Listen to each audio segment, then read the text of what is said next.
अंबेडकर अभी जिंदा हैं। अंबेडकर अभी जिंदा हैं।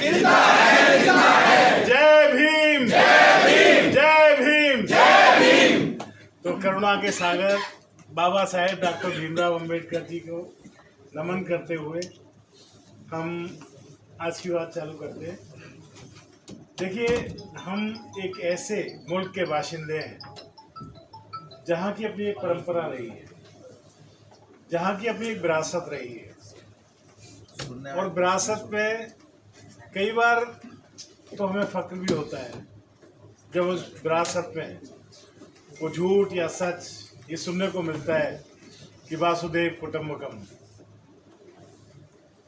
छाती चौड़ी हो जाती है सुनकर के पूरी वसुधा हमारी है, पूरा संसार हमारा परिवार है।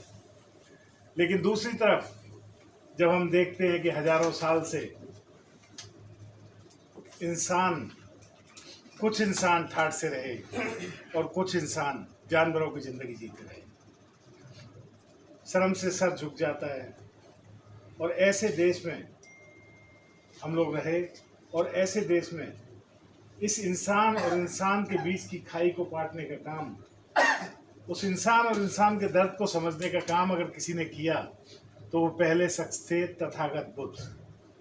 तथागत बुद्ध ने पहली बार वो अलग जगाई कि इंसान और इंसान के बीच में फर्क नहीं होना चाहिए। अभी मैंने करुणा के सागर कहा बाबा साहब को, तो करुणा के सागर मैंने क्यों बोला?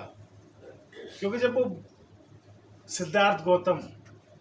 वो बालक सिद्धार्थ गौतम थे तो उनके एक चाचा का लड़का देवदत्त शायद नाम था, वो एक हंस को तीर मार देता है और वो तीर बिलबिलाता हुआ सिद्धार्थ गौतम के सामने गिरता है। वो उस तीर को बड़े प्यार से निकालते हैं, मरहम पट्टी करके उसको सही करते हैं। वो करुणा है, और वो करुणा उन्होंने हंस के प्रति नहीं, तमाम कायनात के इंसानों और सबके प्रति दिखाई। अष्टांगिक मार्ग, दुनिया जहां की यूनिवर्सिटीज उनके जो पिटक थे उस पर बनी, और आगे जाकर उसी में संत रैदास, संत कबीर, ज्योतिबा फूले, सावित्रीबा फूले, फातिमा शेख, सब लोग जुड़ते गए। सबने अपने अपने हिस्से की सामाजिक लड़ाइयाँ लड़ी, इस इंसान और इंसान के भेद को ख़त्म करने की कोशिश की। उसके बाद आते हैं मेरे हीरो, हम सब के hero doctor Baba Saheb Bhimrao. Doctor Baba Saheb Bhimrao Ambedkar, जिनकी वजह से हम सब आज खुले आसमान में इज्जत से जीना सीखते हैं। आज हम 21वीं सदी की बात करते हैं, आज हम सरकारी नौकरियों में हैं, आज हम व्यापार में हैं, आज हमारे बच्चे घर पे हैं अकेले और हम यहाँ घूम रहे हैं। तो ये सब डॉक्टर बाबा साहेब अम्बेडकर की देन है। डॉक्टर बाबा साहेब अम्बेडकर समझते थे कि इंसानों और इंसानों के बीच की ये खाई किसी मशीन से, किसी बंदूक से, किसी तोप से, किसी गोले से नहीं दूर की जा सकती। इसलिए उन्होंने अपनी कलम को ही एक औजार बना लिया और एक संविधान रूपी एक ऐसा हथियार हमें दे गए जिसका कोई मुकाबला नहीं है। उसको कहते हैं भारत का संविधान। और उस भारत के संविधान की वजह से मेरे जैसा जो बाल मजदूर था बचपन में, 14 साल की उम्र में जो ताला बनाने का काम करता था, वो आज आपके सामने मंत्री के रूप में खड़ा है। ये सब बाबा साहब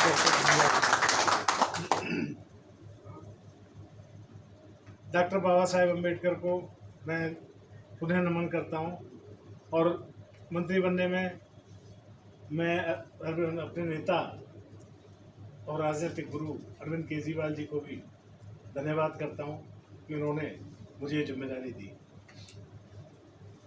बात आती है कि इस सभा ने ये 7 क्वेश्चन पास किए हैं मेरे से पूछने के लिए। एक तो मैं ये बताना चाहूँगा कि जिस दिन मैं मंत्री बना था उसके अगले दिन आचार संहिता लागू हो गई थी, कोड ऑफ कंडक्ट लागू हो गया था। एमसीडी का चुनाव का सबको पता है। और कल ही वो विड्रॉ हुआ है, यानी आज मेरा पहला दिन था। लेकिन मैं इनमें से काफ़ी सवालों के जवाब दे सकता हूँ और अपने नेता के बेहद पे दे सकता हूँ। मैं ये नहीं कहूँगा कि नहीं, इनके जवाब नहीं दिए जा सकते। पहला सवाल है आपका, कंस्ट्रक्शन ऑफ मान्यवर कांसीराम स्मारक इन दिल्ली। देखिए साहब, मैं इस समाज का बच्चा हूँ, इस समाज का भाई हूँ, लेकिन जो बात सही हो वही समाज में रखनी चाहिए। ना मैं समाज को बरगलाऊंगा, ना पार्टी को बरगलाऊंगा। हमारे पास भूमि नहीं है सर, डीडी हमारे हाथ में नहीं है, जमीन हमारे हाथ में नहीं है। हम कोई स्मारक बनाने के लिए हम पैसा तो दे सकते हैं, जमीन नहीं ला सकते। जमीन हमारे पास है, तो इसको हम आपके सहयोग से सेंट्रल गवर्नमेंट को लिखेंगे, करेक्ट, और मिलके करेंगे। ठीक है, सेंट्रल गवर्नमेंट माई कैपेबिलिटी कि मैं आपको आंसर दे रहा हूँ सर, आई एम सॉरी, लेकिन मेरा समाज है। अगर आप कोई चीज़ देंगे और मैं बाकी लोगों की तरह इसको ले जाके डस्टबिन में डाल दूंगा, तो फिर मेरे होने का औचित्य नहीं रहेगा। बहुत दूसरा आपने लिखा formation of state commission for SC/ST in Delhi. Sir, मैं पहला आदमी रहा हूँ जिसने विधानसभा में क्वेश्चन उठाया था, राजेंद्रपाल गौतम जब मंत्री थे, कि दिल्ली में एक SC/ST कमीशन होना चाहिए, क्योंकि जब भी कोई एट्रोसिटी होती है तो हमारा आदमी सेंट्रल गवर्नमेंट SC/ST कमीशन में घूमता है और उसको कोई न्याय नहीं मिलता। ये मैं पहला आदमी था जिसने 2 बार ये क्वेश्चन विधानसभा, और मैंने कोड ऑफ कंडक्ट में भी इसकी बात शुरू कर दी, और मैं इसका जो कैबिनेट नोट है वो जल्द से मुख्यमंत्री जी की इसे सामने रख के पास कराने। अरे वेरी गुड। हालांकि उसके बाद भी ये बड़ा लंबा प्रोसेस है, कैबिनेट नोट बनेगा, CM साहब पास करेंगे, फिर LG साहब के पास जाएगा, फिर सेंट्रल गवर्नमेंट में जाएगा, लेकिन काम शुरू हो जाएगा। तीसरा आपने बताया रिनोवेशन ऑफ अम्बेडकर भवन एट जितानी झांसी रोड। ये फाइल मैंने निकलवा के देख ली है, ठीक है, ये रिनोवेशन हम करेंगे। अरे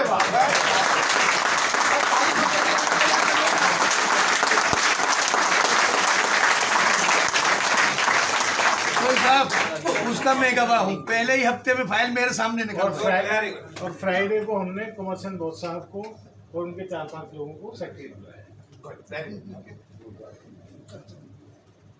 जो एम्प्लॉय के बारे में आपने लिखा है, सफाई कर्मचारियों के बारे में लिखा है, ये 25 लाख एम्प्लॉय वाला तो पूरे इंडिया का मामला है, और सफाई कर्मचारी वाला हम MCT में कुछ ना कुछ इसको बेटर करेंगे। लेकिन मैं एक ही बात कहूँगा कि सफाई कर्मचारी और वाल्मीकियों का ये हिंदुस्तान कभी कर्ज नहीं उतार सकता। इसको उतारना चाहिए, हम सबको मिलकर, सारी सरकारों को मिलकर उतारना चाहिए। मैं सिर्फ इसलिए बात करूँगा, इसमें बहुत ज़्यादा मेरे पास जवाब नहीं है, लेकिन मैं पूरी जान लड़ाऊंगा। बहुत सुंदर।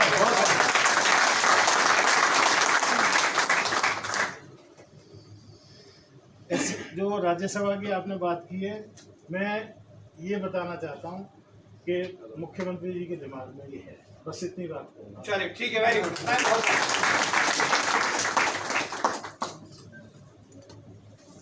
और जो SC/ST वेलफेयर फंड का यूटिलाइजेशन है ना, इसके लिए तो मैं आई हूँ। 4 सवाल हो गए, आज पहला दिन है, 6 महीने का टाइम दो।